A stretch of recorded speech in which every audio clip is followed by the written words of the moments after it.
here in the pit area nice and early at Penn Can Speedway. And if you've been following what's going on in racing, a lot of tracks have been doing some practices, trying to do some online stuff. But here at Penn Can, just like it was last year, the man who is making it all happen this year is Gary Folk Sr., him and his family. You know Gary Folk Jr., his son, he flagged recently at Thunder Mountain. Gary started racing back when I was 2 years old, and he is the man running the show here at Penn Can. How have we been doing, sir? I'm doing well. How are you? Doing very well. Obviously, to do this in a situation where people are saying you shouldn't, how has it been, and what were the steps leading up to that made you say, you know what, I'm going? That's basically what I did, because we tried to have practices, and the state laid out a plan that we had to follow, basically. So we did everything that we had to do. I sterilized the bleachers, this, that. I did everything that they wanted. We made a whole map of the pit area. You know, cars were parked 10 feet apart. So what did they do 2 days before practice?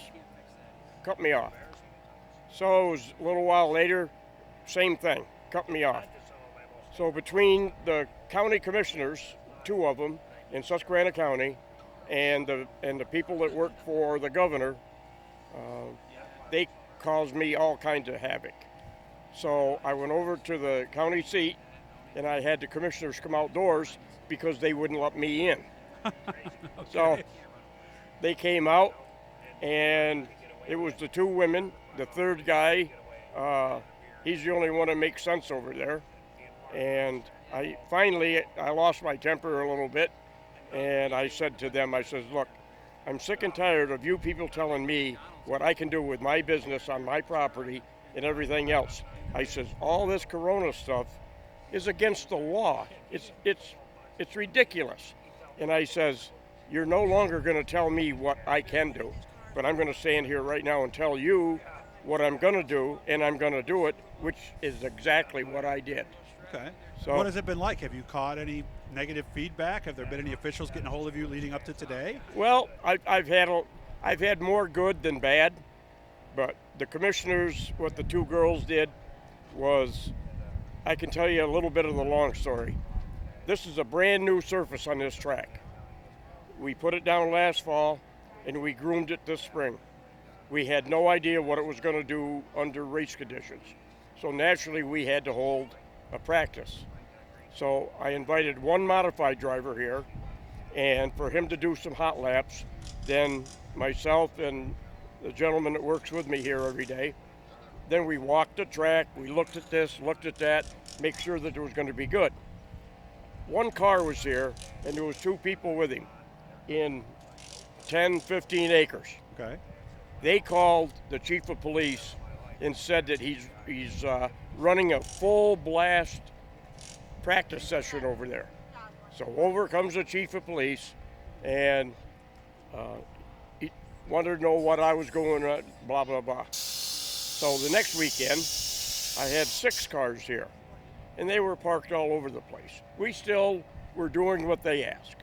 And it was 6 cars with 6 different kinds of tires, wide, narrow, compounds, you name it. Again, we were checking the track. She calls the police on me again. This time he comes with a summons.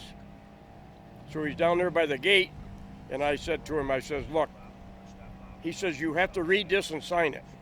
I said, I'm not reading nothing, and I'm not signing anything. He says, well, you can't do this anymore. I said, wait a minute. I says, you wrote me a summons. I'm going to save you a little time, money, whatever. Today's Friday. We're going to practice today, we're going to practice Saturday, and we're going to practice Sunday. And next Friday, I'm going to have a race.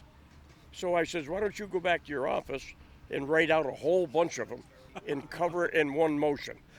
Because that's exactly what I'm going to do. And that's exactly what I did. Did you get written up was it 2 shows or 3 you've run, 2? I got 2. Have you been written up for those? I got written up for them, but I don't think it even made it to the DA. Okay. And one of the 2 is being sued, if not both of them, because they tried to pull some funny stuff with other people. They got somebody fired, so on and so forth. I don't know. I'm not a politician, don't want to be. Well, didn't something happen today? Was somebody blaming you for something? Oh like yeah, that? the governor. Himself The governor, blaming you personally. right, and the racetrack Whoa. for more flu in Susquehanna County. That's why we're still under the yellow. And that's his words. Okay? All of you. Okay. Now, what it was is Forest City is quite a ways away from here. They have a couple of nursing homes down there. They were loaded with it. So what they did was a couple, 3 weeks ago, they brought 10 or 11 people up out of that nursing home and put them in the hospital in Susquehanna. One of the ladies that takes care of these, she got it also. That was the 11th person. Now, it's my fault that people in a nursing home in Forest City, Pennsylvania, right? So I'm going to have a nice word with him. Okay. Simple as that. Did I hear that he lost a confidence vote today or something? Oh, yeah. Or something happened in the legislature? Yep. The legislature has reversed all the decisions he made on, stay at home, do this, do that, because every one of them are illegal. Well, it's unconstitutional Yeah, more than anything, right? And that's what I told the county commissioners. You're not even smart enough. You don't know the Constitution. You don't know the law, but yet you're having the police come and write me up for something. You can't write me up for something that's not a law. Right, right. It's a Simple as that. directive, right, I think? Or is it executive order? Or Well, I guess I don't really know. What it really boils down to, it's a recommendation. Gotcha. And I didn't know a recommendation Not a was law. a law. So where do we go from here, Gary? What do you have a long-term plan, or are we kind of just going 1 week at a time? I'm just doing what I said I was going to do. Mm-hmm. We're going to race all year. We had the Mike Colstein Memorial last week. The winner left here with over $7,000. Nice.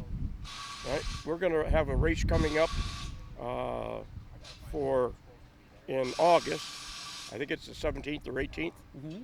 And that race is going to pay the winner, the modified winner, over $10,000. That's nice. I did see that in the article. And it's a big payoff all the way down. I love what you did. I'm looking at the grandstand. I've never seen it look so nice before. I really do wish you the best, man, seriously. And somebody needed to come up and challenge all this, and I'm happy to say that I know. Well, if your someone daughter who's wasn't doing it. here, I'd tell you what they call me on the. Well, we can do that when I get this shut down. Seriously, man, I'm serious. I wish you all the best. I'm so happy to be here. It's going to be nice to be able to sit in a grandstand and watch them racing, and I thank you for helping us do that. Thank you. I really appreciate it. And we're going to talk with Gary more, but I just want to start a little first one here to kind of get you warmed up and get you up to speed on what he's doing. Look at his history, Vietnam veteran. He's a true badass. I'm happy to say I know him. Thank you, Gary. Yep, thank you.